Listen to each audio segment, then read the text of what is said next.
जय हिंद साथियों, स्वागत करता हूं आपका अपने YouTube चैनल ज्ञान गंगा एजुकेशन पर।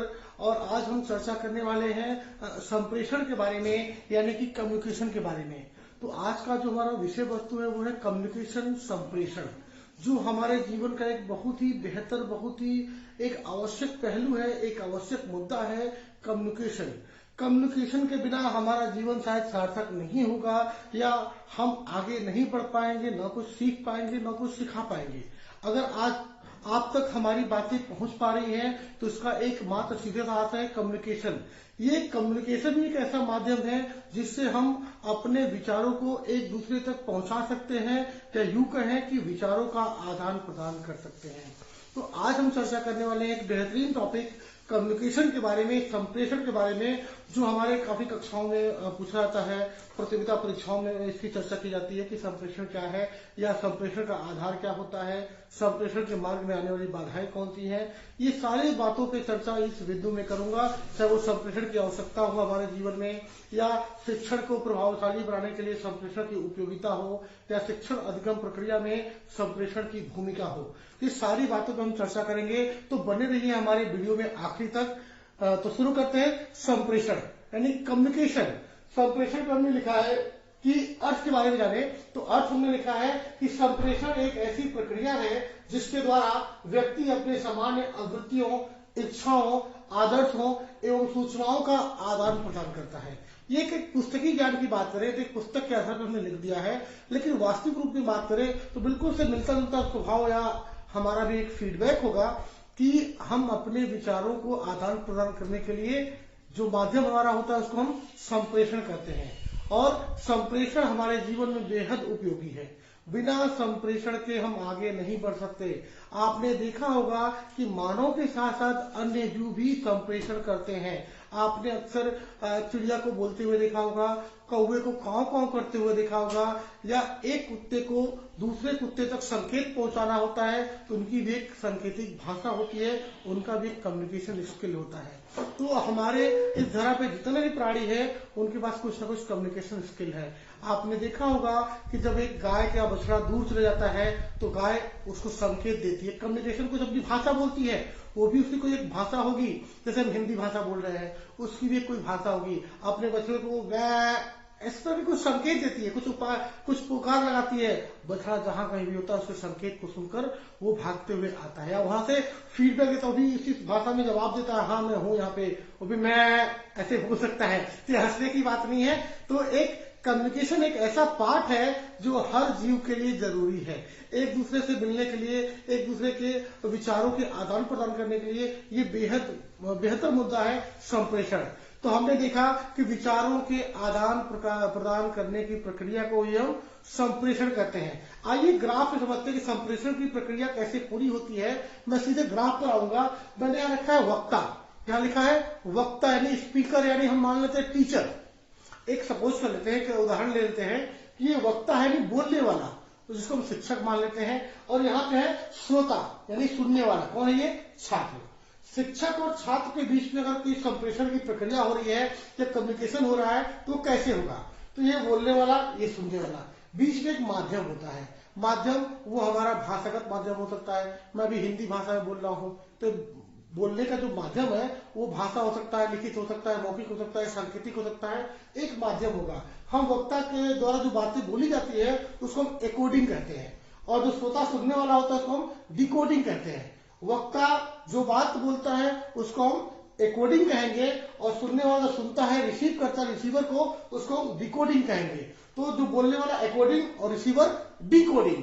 अक्सर सीटेट, टेट या यहाँ तक कि नेट की परीक्षाओं में एकोडिंग और डिकोडिंग के बारे में प्रश्न पूछा जाता है कि एकोडिंग किस प्रोसेस में यूज होता है, एकोडिंग का उपयोग कहाँ होता है, वक्ता के पास होता है या श्रोता के पास होता है। तो आप जान लेंगे एकोडिंग हमेशा वक्ता के पास इसका उपयोग होता है और डिकोडिंग का यूज हमेशा श्रोता के पास होता है। तो हम वक्ता या शिक्षक कुछ बोलते हैं और छात्र के पास पहुंचता है।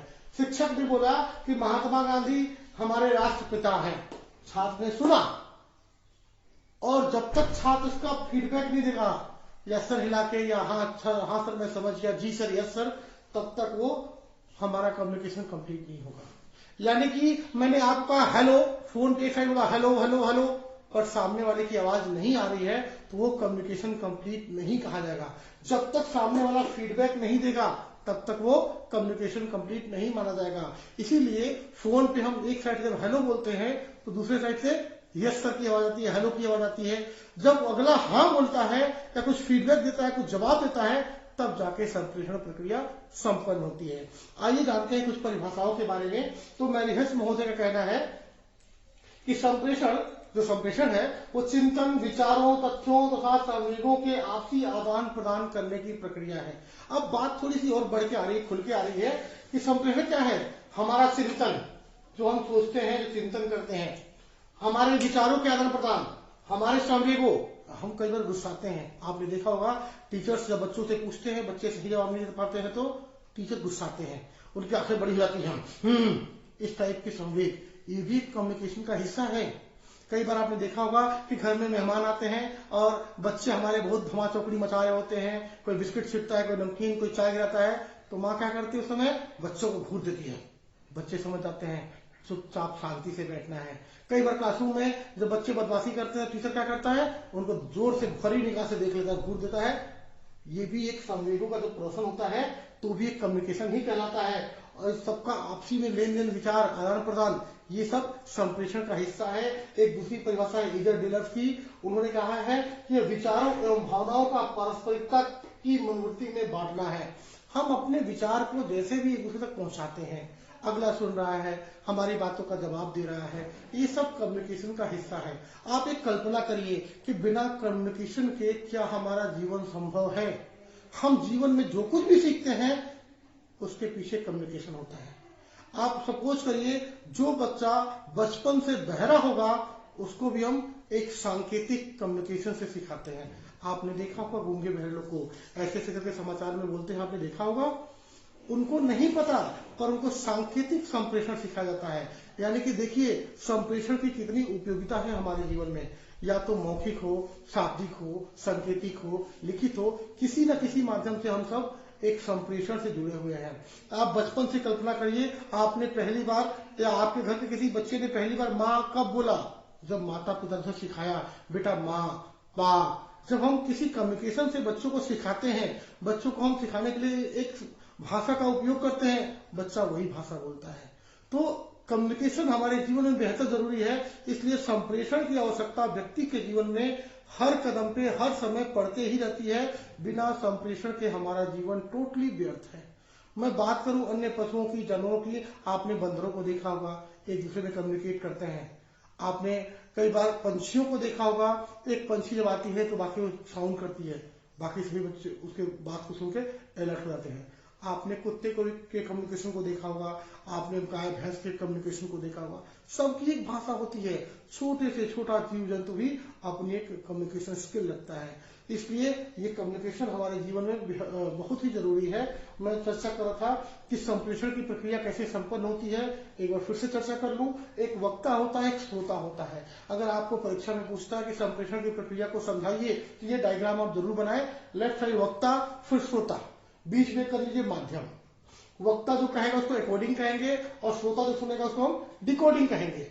और ये सुनने के बाद जब श्रोता वहां फीडबैक देता है, जवाब देता है, इसको हम पृष्ठपोषण कहते हैं और फीडबैक कहते हैं, और तब जाके संप्रेषण की प्रक्रिया पूरी होती है। यानी कि मैंने एक शिक्षक होकर अपने बच्चों को कहा, घनश्याम तुम कैसे हो।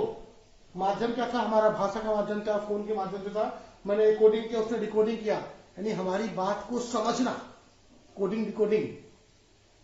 उसने डिकोड करके हमारी बात को समझा और उसने कहा कि सर मैं बहुत ठीक हूं, अच्छा हूं। जब उसने बोल दिया बहुत ठीक हूं, अच्छा हूं, तब जाके कम्युनिकेशन की प्रक्रिया पूरी हुई, संप्रेषण पूरा हुआ। अब हम देखते हैं कि संप्रेषण हमारे जीवन में कितना उपयोगी है। तो मैं मुख्य 3 बिंदु पर चर्चा करूंगा। इससे संबंधित आप चाहो तो तमाम पॉइंट, मतलब 10-20 पॉइंट तैयार कर सकते हैं आप, सोचे अलग अलग क्षेत्र में। तो पहला है विचारों का आदान प्रदान। संप्रेषण का सबसे पहला मुद्दा क्या है, सबसे पहला आवश्यक तत्व क्या है, या सबसे जरूरी क्यों है संप्रेषण हमारे जीवन में, ताकि हम संप्रेषण के माध्यम से विचारों का आदान प्रदान करने के लिए संप्रेषण की आवश्यकता पड़ती है। दूसरा है अधिगम। हमको किसी चीज को सीखने के लिए या किसी चीज को सिखाने के लिए भी एक संप्रेषण की आवश्यकता पड़ती है। हम जब कुछ सीखते हैं वो भी किसी भाषा, किसी संकेत के माध्यम से ही सीखते हैं, और अपने आगे भविष्य में किसी बच्चे को सिखाते हैं तो भी हमको संप्रेषण की आवश्यकता पड़ती है। अगला मुद्दा है अधिगम हस्तांतरण के लिए। सीखी हुई वस्तु को दूसरे को सिखाने में, इसी को तो हम कहते हैं अधिगम हस्तांतरण। जब हम किसी विषय वस्तु को सीख लेते हैं और वही ज्ञान दूसरे तक पहुंचाते हैं, इसको कहते हैं अधिगम का स्थानांतरण। हमने सीखा फिर दूसरे को सिखाया, इसको कहते हैं ट्रांसफर लर्निंग। तो ट्रांसफर लर्निंग में भी कम्युनिकेशन की आवश्यकता पड़ती है। इसके अलावा आप 10 तरह की आवश्यकता जोड़ लो। अपने लीडरशिप के लिए कम्युनिकेशन आवश्यक है, परिवार को चलाने के लिए कम्युनिकेशन आवश्यक है, परिवार के लोगों को एक जैसे दिशा निर्देश देने के लिए आप कहोगे कि पुलिस वाले को एक दिशा निर्देश देने के लिए कम्युनिकेशन की आवश्यकता है, ट्रैफिक को अच्छे सिस्टमेटिक बनाए रखने के लिए कम्युनिकेशन की आवश्यकता है। कम्युनिकेशन की आवश्यकता जीवन के हर पहलू में है। आप बस सोचिए और उस पहलू को निकालिए। हर क्षेत्र में कम्युनिकेशन जरूरी है। बिना कम्युनिकेशन के कोई भी काम पॉसिबल नहीं है, चाहे वो सांकेतिक हो, मौखिक हो, कैसे भी हो, पर वो कंपलसरी है। बिना कम्युनिकेशन के आप आगे नहीं बढ़ सकते। हमने कम्युनिकेशन के माध्यम की बात करें तो सबसे पहला माध्यम होगा मौखिक। पहला होता है मौखिक, हम मुंह से कुछ बोलते हैं, बातचीत करते हैं, इसको बोलते हैं मौखिक संप्रेषण यानी ओरल कम्युनिकेशन।